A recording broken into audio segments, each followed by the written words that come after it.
Something smoking. Yeah, what is it? Oh, the oil that got sprayed on the...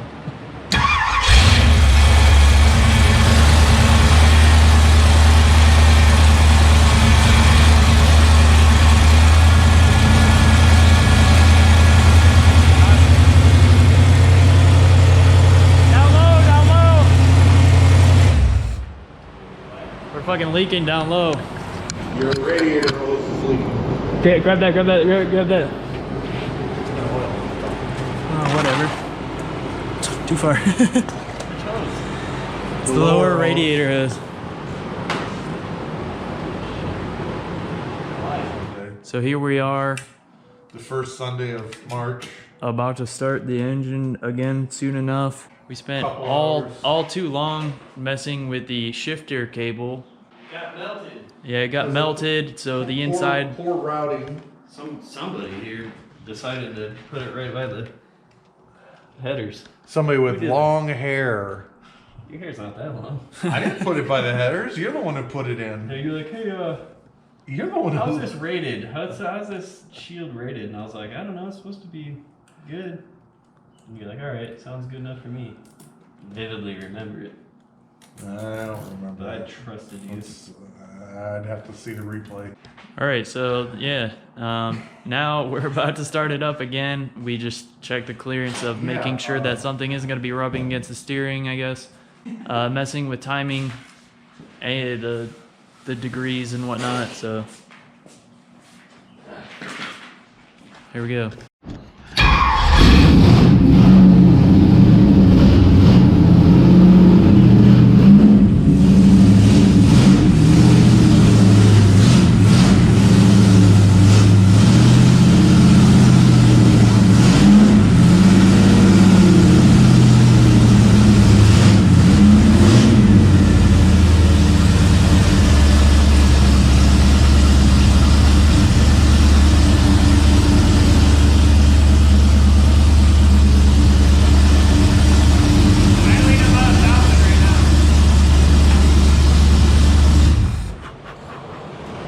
It's still just the shit burning off the headers, I'm pretty sure. Why did it just hit? Or why did it just start? Guys, I'm sorry. I haven't been doing a very good job at documenting some of the things that have been happening lately. Yesterday we did record some stuff and it was just kind of spotty here and there. Andy actually did pretty much all the recording that was done. I came in and one of the first things that I noticed was that the shifter was not moving. Like I couldn't change the gears at all from the shifter. So we came to find out that even though I used that protective sheath or the sleeve, whatever you want to call it, around the B&M shift cable, it got hot enough that the outside plastic or the rubberized plastic, whatever that stuff is, it got melted just enough that it kind of lost its conformed shape and it made it so the inner wire, the inner cable in the housing couldn't move. So basically just froze everything shut, had to get that out of there. We went to a speed shop that was open on Sunday, which is awesome. Went over there and we picked up a new shift cable and picked up a new heat shield for that. And then I routed it differently this time, so it's not very close to the header. It's a few inches away. It's not far, but it's not what I would consider close, especially compared to what it was before. So we got that fixed. It took basically 4 out of the 5 hours that I had to actually work on the car. So we did get some tuning on the carburetor done. We bumped the timing up to like 10 or 11 degrees initial timing from the 6 that it was at. So it's a little bit better dialed in. We just took care of like a few small things, and that was pretty much it. There's still a few things that I want to do tonight. Randy's actually going to come over here for a little bit, and we're going to try to get done a few of those small things. One is going to be, there's a fuel filter that I placed under here. It's actually like right above the driver's side muffler that I have under there. I can't remember if I showed any of that. I did put mufflers on under here. You can see that muffler hanging down nice and low. There's probably like a good 6 or 7 inches before it would actually hit, but not great, but it's on there. Those are like Summit knockoffs of cherry bombs. They're like I think the body is 12 inches long. They're the really short ones because that's pretty much all I could fit. I think I could have fit maybe a little bit bigger, but I didn't really know how this was gonna all fit in here. I kind of had to like try to figure this all out with like parts available on the internet and stuff. Like I had to get these pre-bent pipes down here from the reducer to the muffler. So that was one part that I had to kind of just like guess on. So anyways, that's all in there. The fuel filter that's up there though is plastic, and I want to replace it with a metal one that I got. So we're gonna do that really quick. I need to get the ground terminal on here maybe a little bit better if I can. It was kind of loose when we tried to do that last time. We obviously need to get the hood on. I do need to check the kickdown linkage on the carburetor side just to make sure that that's still adjusted right. We, at the very end yesterday, we kind of looked at the throttle linkage, and I think it was just a little bit too tight. So I even loosened that up a little bit. I just want to make sure that the kickdown linkage is still pretty much where I had it before. The kickdown linkage is really important on torque fights because if it's not set up, it can burn out the transmission. I was probably going to add like a half a quart of fluid to the transmission, but it should be pretty good. We need to check the lug nut tightness. We're going to check the pressure in the tires, make sure we're good on that. And then, yeah, that's pretty much it. Like I said, we're going to throw the hood back on and hopefully we can wrap this up and I can take the first ever drive in this Javelin that's been sitting for 43 years as of this year. So I'm really anxious right now. I'm nervous and excited at the same time. The reason why I'm doing this now, and it's kind of rushed in a way, is because I'm going to be leaving the shop at the end of this month. So as of today, I have just a little over 3 weeks to get the car out, all my tools, and whatever else I'm actually going to be bringing with me back to my house, to that shed that is my new workshop. So I'm going to be doing that. First thing is just getting the car out of here. It's the biggest thing, and it's just going to be so much easier to move all my stuff without the car here. So that's what we're going to be trying to do today. And yeah, super anxious. Just waiting for Randy right now. I'm going to get started though on a couple of those things, and hopefully we can get out of here.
I think everything's good. It just started sputtering.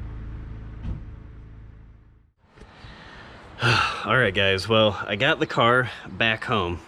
You saw me drive part of it. It was very dark outside. What ended up happening is I pulled into the gas station there and I ran out of gas, and the gas station had no gas at all. They're like renovating the pump or the tank in the ground or whatever, so they didn't have any gas, and I ran out of gas. Randy had to bring me a couple of gallons. I ended up making it home, so the car is here.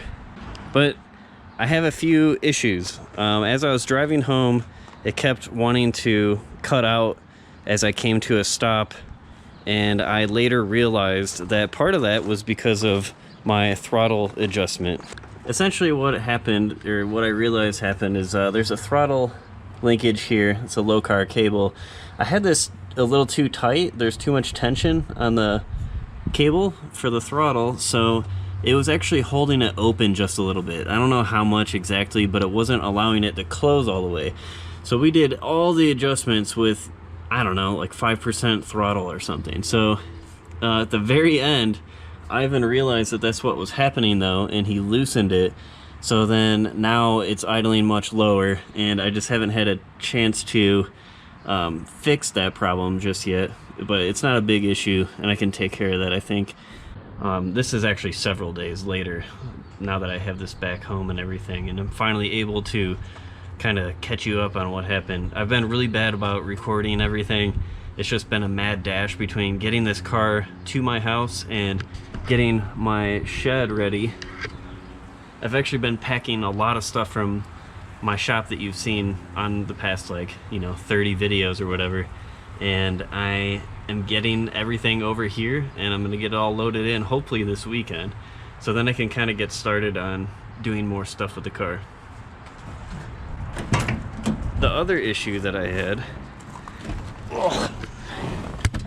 I had this in drive, which is on the shifter it shows it as 3, which is just drive. So I had it in drive, and I'm like, for some reason this feels really laggy, like something's going on, and I couldn't figure it out for a minute. I would just take off and it's like really sluggish, doggy off the line, and I wasn't trying to do anything crazy. I wasn't gonna like get out and rip a burnout or anything right away, but something was going on, and I realized that instead of starting in first like it should in drive, it was starting in third, which I know we made some adjustments. We made some modifications to the valve body so it can be used manually or automatic, but it should go into first gear when you put it into third or drive, and it's not. So something's going on. Maybe the governor, maybe something in the valve body itself. I'm hoping it's not like any of the actual mechanical internals of the transmission itself, but I need to get around to doing that. There's a couple checks I can do before like ripping the whole transmission back out or anything crazy like that. So I'm gonna do a couple checks with that. And then the other one last major issue, I'll show you that. Randy and I put the hood on, obviously, and we tried to get things aligned somewhat well. I think the driver's side is still too high. Passenger side seems to be okay, but the major issue that I'm having here is when you close this all the way almost shut, the latch almost gets down far enough down here to latch the secondary. Like you can see the primary here, and then the secondary is right here at the bottom, and it's almost far enough to hit the secondary, but what's stopping it is actually the radiator cap, and that kind of sucks for me because I'm gonna have to do a little bit of modifying to make that work. And oh god, I mean, I guess I could go ahead and just basically pull this whole front grill out of here. It's really not that bad, I guess. It's just something I didn't really want to have to do. And then I'm gonna have to basically take the radiator and fan shroud off the front. Well, not the fan shroud, I guess. It's just, or yeah, sorry, I do, because they use the same bowl hole. So I have to either elongate the hole, which I don't think I can really do because it's just like a built-in, they have like a, I don't even know what you call this, like a box for the hardware. I don't know what they call it, speed nut, I don't know. But I'm basically gonna have to drill a new hole and refasten everything like roughly 1/2 inch lower. So hopefully I don't have too much trouble with hoses lining up and all that good stuff, but I believe I'll be okay. It's just kind of more of a pain than anything else. But yeah, it doesn't, I'll show you here in a second. So yeah, it comes down and it's pretty flush on this side. This side looks good, like I was saying, but this side is higher up. It's not adjusted very well. But if you can actually get in here in a perfect place, you can actually see the radiator cap touching the hood. So it can't physically go down any further than that. So it needs to be dropped like 1/2 inch. It really sucks, don't want to do it, but I don't see any other way to fix it other than modifying the hood. And these are very rare hoods, functional like this. They only made them for 3 years, and there's maybe like 5,000 that were made new ever. So I really don't want to modify it just for a stupid radiator. So I'll get that fixed also. But those are the 3 things I need to get fixed right now to get this thing a little more reliable. And then I can get it actually insured and registered and stuff and get it out on the road, hopefully.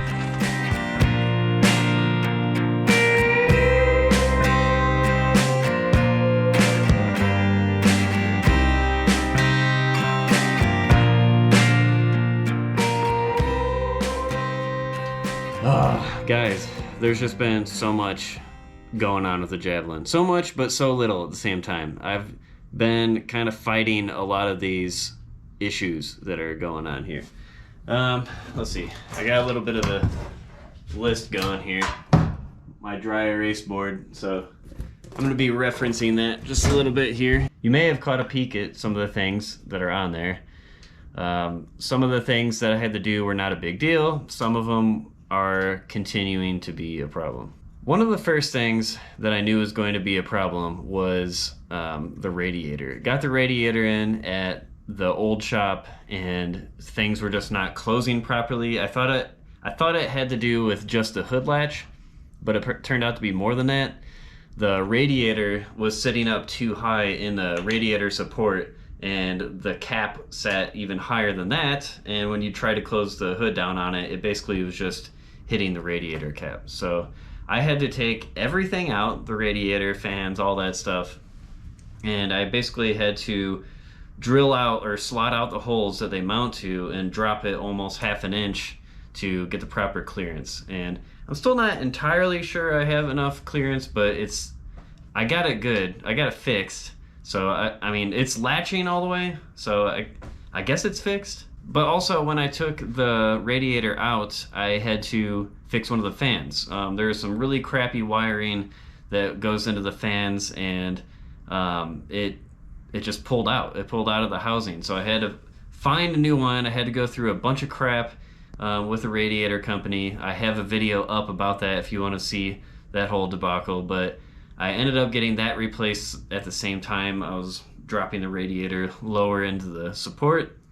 Let's see, and then the carburetor, my first trip ever on the way home, I had the AFR gauge inside the car, and the AFR was reading super lean. Like, it was up to, I can't even remember, it was like 16:1 or something for the air fuel ratio. It's just way too lean.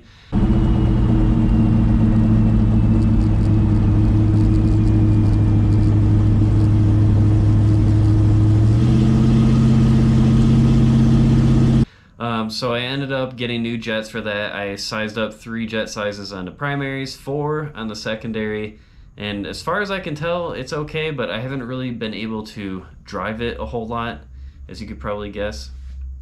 Going back to the hood thing, I had a latch, spent like 3 days trying to figure out what was wrong with it. It turns out that it was just stuck in this really weird way, and eventually got it all sorted out, and that's all fixed and working properly. I spent about 3 or 4 hours trying to align the hood, but I think the fenders are off or something else is kind of like off kilter. I don't know if the hood is bent. I'm not really sure what's going on with that. I got it as good as I can get it. For some reason, it's higher on the driver's side. Don't know why. I've messed with it forever. Cannot figure out why it's not flat, like equal on both sides, but I'm done messing with that for now. So I got everything pretty much sorted out except for the transmission. And the transmission has just been giving me hell. I messed with the kickdown linkage. I have a low car cable, so it's not really a linkage anymore, but it's a cable linkage. And I set it up per instructions, so it's completely not pulling the kickdown lever on the transmission when the throttle is closed, because they're all connected. The throttle arm is what has the throttle cable going to it and the kickdown cable. So they tell you that as soon as you start pushing on the throttle, as soon as you start opening it, then your kickdown cable should start moving at the same time, and it should move at like a 1-to-1 ratio. Well, as far as I can tell, that's not right. You need to have like a little bit of time before that cable on the transmission starts pulling, because I took out some adjustment and basically made it so it's not like preloaded on the kickdown lever, and it seems to be okay now. So I did that, and my other solution, which is not really a solution, is I took some advice of some old timers, I guess you could call them, and you basically drive the car 25 plus miles per hour and you just shove it in a park just for like a moment and then put it back into drive. It's really scary. I don't know if I'd recommend it, but it seems like it may have helped. The governor in the transmission, I believe, is sticking or was sticking. I'm still having issues with first and reverse just not working very well. So it's been a huge headache for me. I can't even begin to tell you how much this is just really pissing me off. And I've spent hours trying to figure out what's going on with it. There's still some checks that can be done. I'm done with it. I don't want to touch it anymore. I don't want to spend any more money on it. Ivan said that he would come over and he wants to take a look at it, maybe drive it around a little bit and see what he can figure out about it. But as of right now, I don't know what's wrong with it. It could be an adjustment somewhere, it could be piston somewhere, a check ball in the wrong place, or missing a check ball, or something's frozen up somewhere. I have no idea. So that brings me to my next point, my next segment of this whole video. I am working on getting rid of the automatic transmission altogether. And it pains me to say that because I've spent so much money and time on this thing that just, it kills me. But at the same time, I don't even really know if I said much about it on the channel, but my initial intention, or what I'd like to do with the car, is get the TKX transmission, which is a 5-speed. It can hold a lot of power. It's awesome. Has a good overdrive gear, lots of cool stuff. But that transmission's like $6,500 for the whole kit and everything that you need. So I'm looking into a T5 swap, where you take a T5 from a Mustang, you get all the stuff you need to make it work on an AMC V8, which is like a bell housing, you need a clutch, you need like the shift linkage, pedals, yada yada. So I'm working on that right now. I don't think I'm going to be driving this car anytime soon. I technically drove it yesterday when I kind of messed with all the transmission stuff last time, and honestly I haven't been recording a lot of stuff because it's just it's a downer. Like, it sucks. I'm at a point right now where I'm just so disappointed just because I sound like a broken record, but I've put so much time and work and money into this thing, and it's still not really working the way that it's supposed to. And I don't know. I'm basically caught between spending a couple $1,000s on all the T5 stuff that I need and getting the transmission working the way that it is.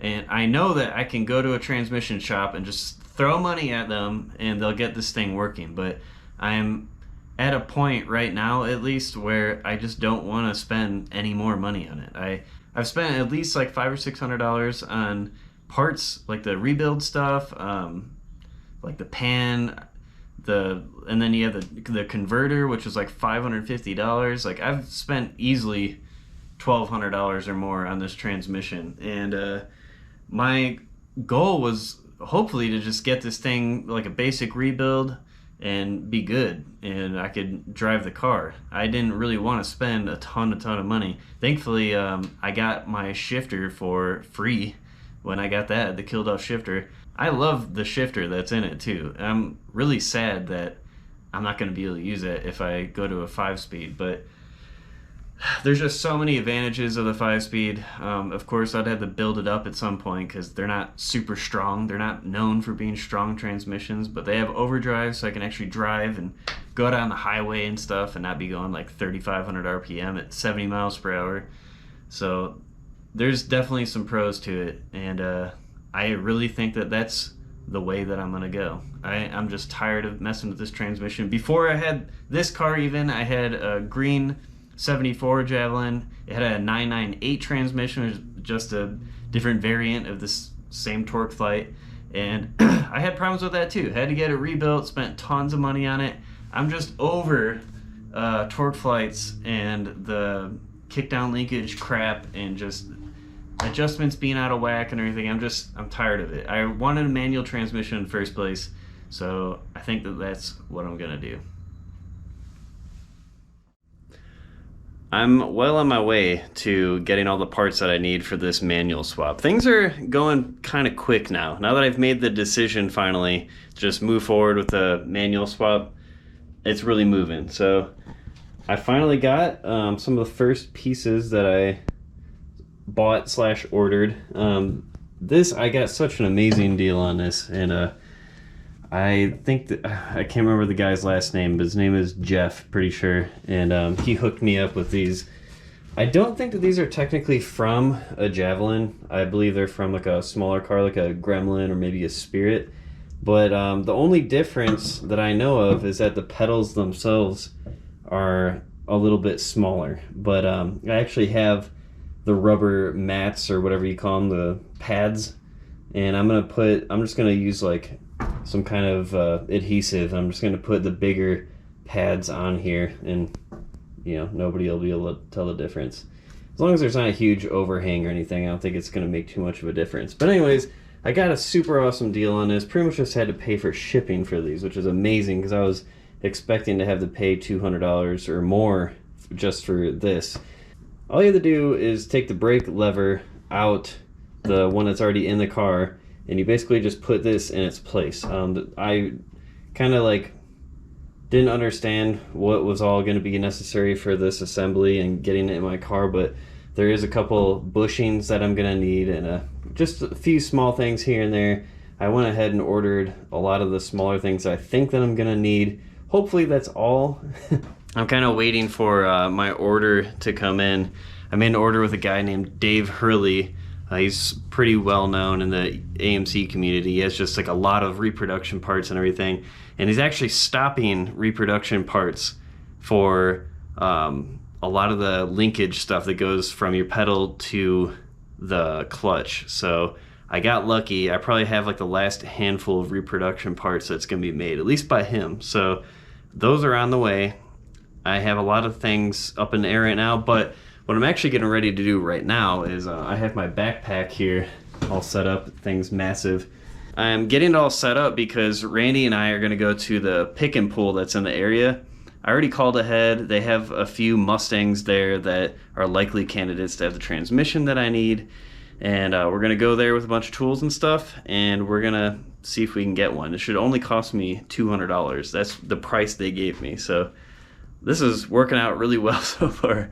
So far I've spent just over $1,000 on all the swap parts. Basically almost everything except for the actual transmission itself.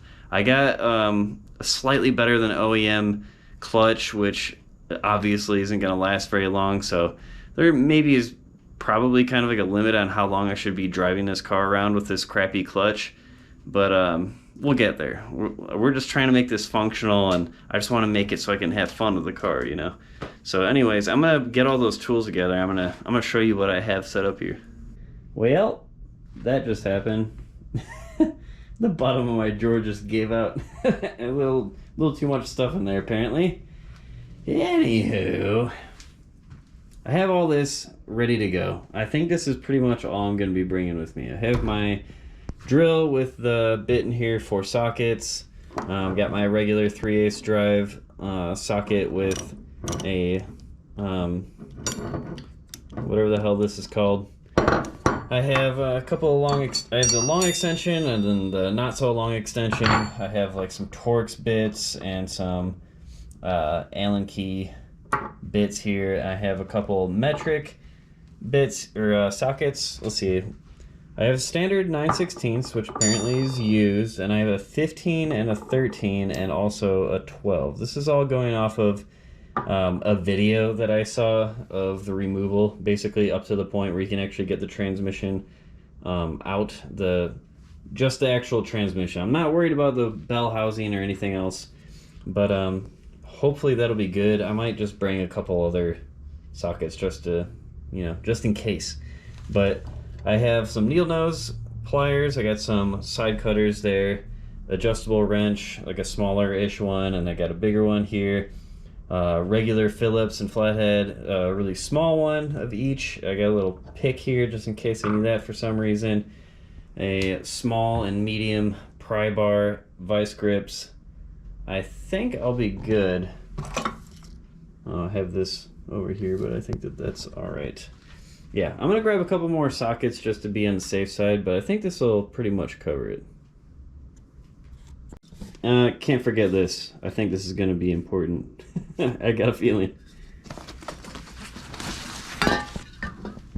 Okay, we are on our way right now, and by we, I mean Randy and I. Say hi, Randy. Hi, Randy. We are going to a pick and pull or pick and save or save and pick or whatever the hell it's called. We're heading over there and we're gonna get a transmission. Hopefully, they have like 8 Mustangs within the years that I'm looking for. Oh, that's my smoothest takeoff so far. Yeah. We're using, well, I guess for simplicity's sake, I'll just say my father-in-law. We're using his pickup truck.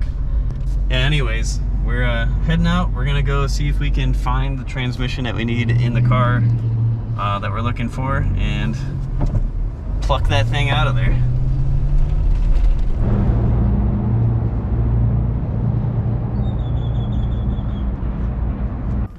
We found a lot more Mustangs than we honestly thought we would find. They gave us a list of what they had and there's only like 5 or 6 cars. There's actually like 15 or 20 Mustangs here, but this Mustang here, it's a 99, has a manual transmission, and I believe it's the only one here that has a transmission that we need. So we're gonna check a couple things if we can to see if we can tell if the transmission's any good or not.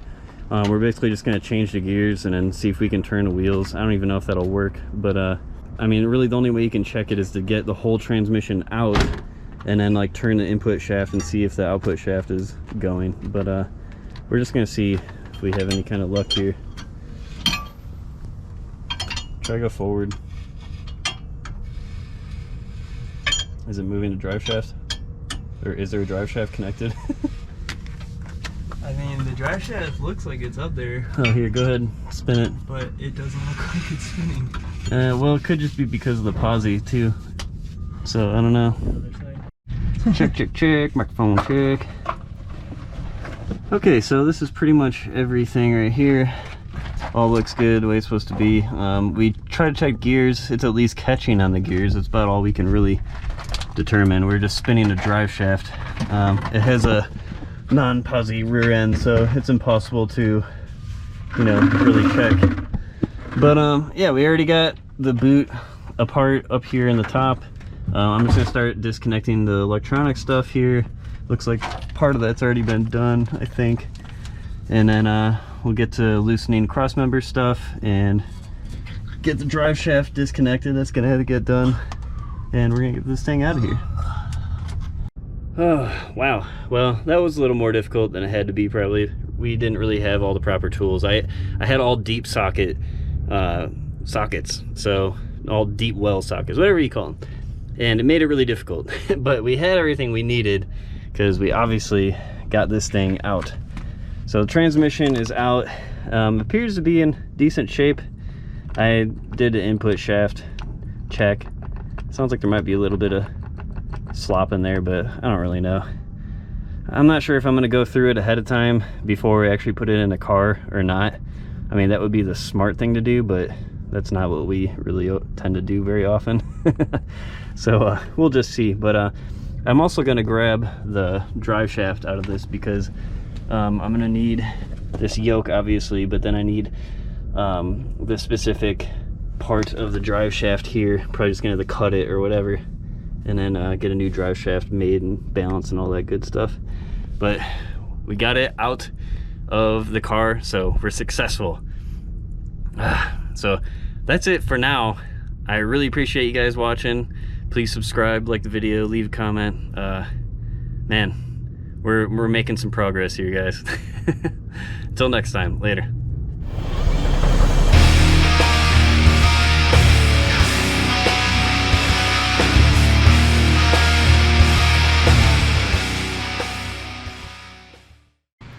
Got it all cleaned up, guys. Really excited about this. There's a lot of new material coming up here pretty soon.